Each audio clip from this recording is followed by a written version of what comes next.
Just crack it right away. Yeah, sure. This is the worst bottle. Oh my god, it's so thick. Okay. Welcome to Crispy Corner. My name's Scott. I'm the head brewer here. I'm Andrew. What do you do here? As of lately, I'm your local beer delivery boy, but previously I looked after all of our licensee sales across Ontario. Awesome. What's it like working in a world where with no restaurant sales? It's pretty crazy. I mean, there's still a little bit. We have a few places that are still wanting some cans to go. We're more than happy to try and support them with that. Yeah, it's crazy. It was like, woke up one morning and my day-to-day is completely different. It's so different. I don't even know how to explain it. I'm here to do anything that we need to keep going forward. Well, I know what we need to do. We need to drink this Giants of the North. Tonight, we're drinking Giants of the North. This is an Imperial Stout that we did recently. It's brewed with maple syrup from our good friends at the Chestlock Sugar Bush. There's a little bit of lactose in there. And then after the beer was fermented, we added a whole whack of almonds, vanilla bean, and cocoa nibs from Hummingbird out in Almont. So this is like a nice, big, rich beer. A little bit of residual sugar so that, you know, it's a little bit more decadent, more of a dessert beer. Big on flavor, fun to make. Should Sky Plum though.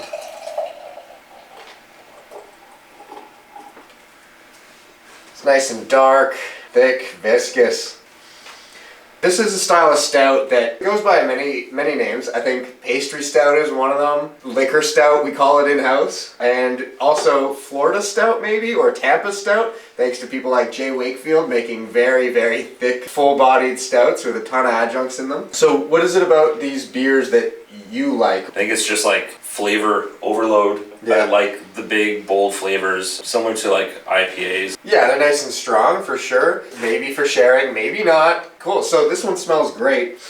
I think that what I love about this style of beer is how it smells so rich and decadent before you even dive into it. It's just kind of like nutty, vibrant vanilla aroma. And that's like this vanilla aroma that you just can't replace. You need full vanilla beans, so we actually cut up all the vanilla beans and scrape the, what's it called, inside the bean? Inside the pod? Is that the... I don't know. I got like a little like cherry thing going on too. Yeah, I think the almonds actually brought like a weird cherry note, which is really cool. Let's dive into this. Cheers. Thanks for joining us. Thanks for having me.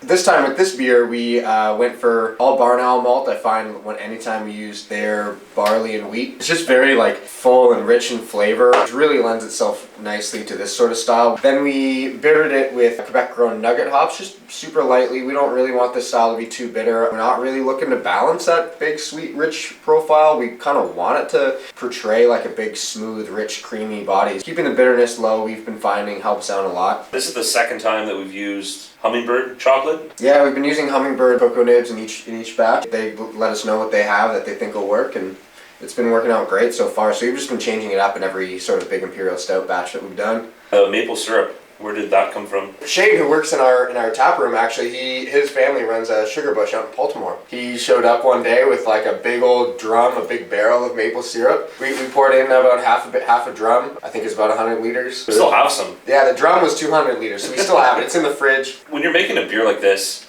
what do you do to make it so thick? We used lactose this time. Lactose doesn't ferment out by brewer's yeast. It helps to leave some residual sugar. We mash really high. When we start graining in, your mash temp controls your fermentability of the beer, and you can decide whether you want a really dry or really sweet beer. So we've been erring on the high side, as well as boiling a little bit longer and just changing up the grain bill a little bit. Next couple stouts that are coming out, we're looking forward to seeing how sort of like rich and decadent we can make them. All right, so what else are we drinking here? It smells great. Stinky. This is Broken Galaxy. It's an IPA from Willibald, and it has Galaxy Citra and Simcoe hops, 6.1%. They just sent that to us. We got it in today. They also, sent us some sanitizer. So we're sitting here with 4 liters of sanitizer. Pretty cool what they're doing out there. Instead of distilling and making their gin, their whiskey, they pivoted and started doing that. It's like super pale, very aromatic. I didn't check that candy date. April 3rd.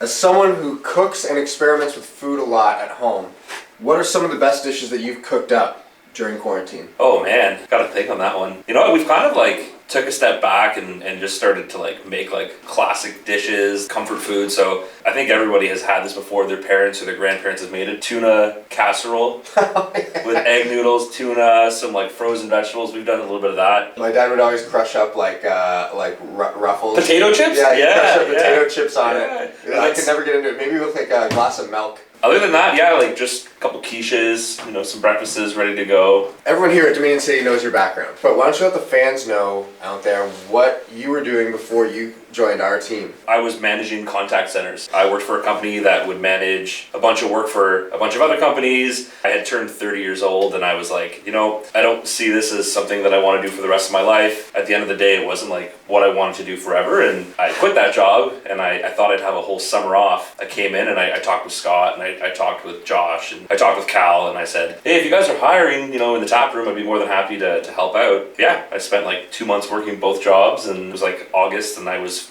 just, you know, fully employed at Dominion City. It's a big change. Oh, it was like night and day. I went from having like a Monday to Friday 9 to 5 to doing evenings and weekends in the tap room. We've been to a couple beer festivals together. What do you think the best beer festivals are that you've been to? I'd say that the best one that I've ever gone to was probably Fooder Uni from Dunham 2 years ago. Similar to like what we've done for Rooted in Place, and sort of the same format for some of the better ones that I enjoy, where everything's included in one cost. The reason why I thought that theirs was amazing was the beer lineup was awesome. The venue, it was like on this like hill in Quebec, looking over into Vermont, and we chose the second session, so like as the day went on, the sun starts setting, and I was there with like Seifer and some of those guys from the BAOS podcast, and Anthony from Lupulus was there, and it was just like a cool crew to hang out with all day. And you know, they had like Cantillon was there, a bunch of crazy beers that I'd never had before. Other ones that I've enjoyed have been, we had a chance last year to go to Green City in Brooklyn for other half. That was a lot of fun. That was like an all IPA focused festival, so just breweries from across the states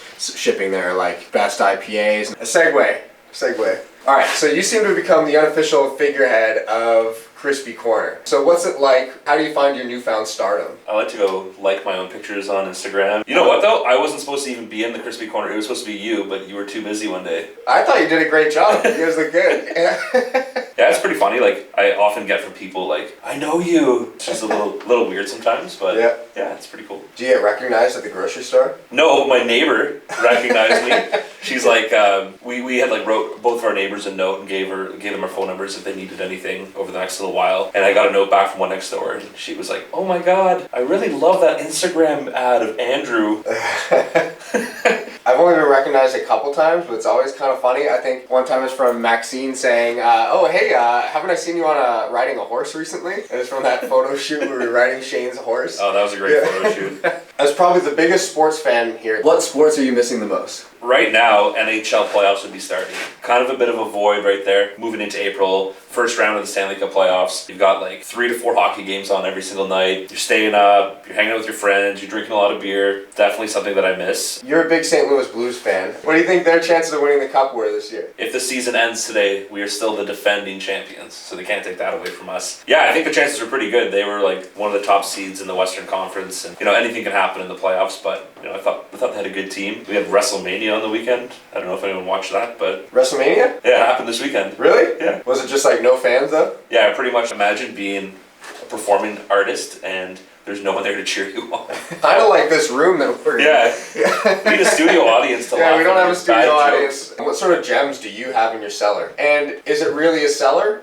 Or is it like a closet? At one point, it was just like a box that was like underneath, in the kitchen underneath the sink. But the cellar sounds classier. Yeah, it's a cellar. Yeah, oh, it's, let me pull a bottle from the cellar real quick. So we've upgraded from a cardboard box to an actual shelf in the basement. But yeah, now we've got it there, and it's like organized by like, you know, sour things here, lambics over here, and then you've got like barley wines up here and liquor stouts over here. And then there's like some Belgian things that I don't really enjoy to drink that are kind of like future Christmas gifts for people. You've brought in a few goodies from your cellar today. Why don't you show us like an example of some of the things that you've been aging for the last little while? This here, a beer I brought back from Czech Republic when I went on a trip. It was packaged on December 31st, 2014. Raven Cold Brew, 2015 Bourbon County, Dragon's Milk Reserve, Unify or Die Spice Stout, Bob Canada Substance, Cafe del Bastardo, I'm So Excited, I'm So Scared, Double Tempest 2017, Epic Brewing Big Bad Baptista, A Fairweather Wishing Well, 2018. Got it? Yep. Alright, I need help. Okay. So we're gonna get into some rapid fire questions here. Labatt Blue or Labatt 50? 50 for me, blue for my dad. Kanye or Kendrick? Kanye. XFL or WWE? XFL. Billy Madison or Happy Gilmore? Happy Gilmore. Describe your favorite beer in 3 words. Thick, dark, strong. What's your first tattoo? I don't have a tattoo. Google or Bing? Google? How many games did Gretzky play for the St. Louis Blues? I think it was like 21. It's 10 more. There's 31. Oh, 31. Okay. You guys Google that? It was like near the trade deadline, so yeah, 31. Awesome. Thanks for joining us for Crispy Corner. Stay home, stay safe, and keep it crispy.